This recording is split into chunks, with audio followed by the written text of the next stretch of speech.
section. I'm going to move my way back a little bit here, the rib section. Okay, this is the rib section, essentially ribeyes holding hands.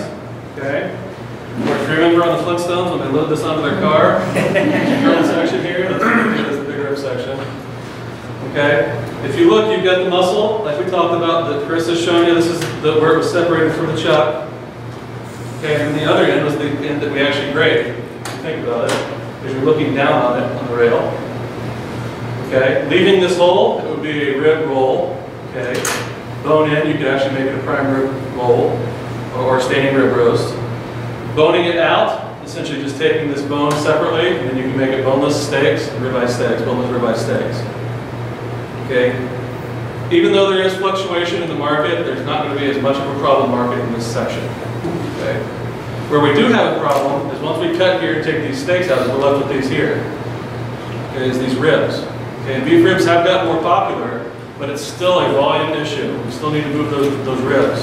So you can imagine as you get lower on the carcass, it gets tougher, but there is some meat around all of these bones. That's very nice. Okay, these will either be cut English style, which means you're going to cut with the rib and you're going to be left with a whole rib, or they'll be cut what we call flanken style, where we run this on a bandsaw and we cut them this way, really thin strips. Okay, that's the two primary ways that we would market ribs. From either this section or lower on the plate section. Okay, and that's your beef rib. The other thing that is a little bit more popular in the higher end restaurant is if you were to leave this entirely bone in, and then cut a steak here and leave the bone here, make what we call tomahawk steaks. Essentially you French down the bone, you clean the bone up so it's a bare bone, and then there's a steak. It's a very large, what we call tomahawk steak. That's the only way that you would leave that. So is that where short ribs come from? Yes, that this would be your short ribs. They're called short ribs. Yes, beef back ribs or short ribs. Lower, as you can imagine, the ribs continue, and so you've got this big plate of meat sitting on ribs. If it was a pig carcass, no problem. Okay, I take that flap off, I cure it, and I make bacon. We cannot keep up with bacon demand.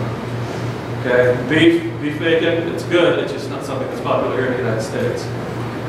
We'll typically remove the ribs and run this product through the grinder, unless it would be something that would be more traditional. This is actually the birthplace of pastrami.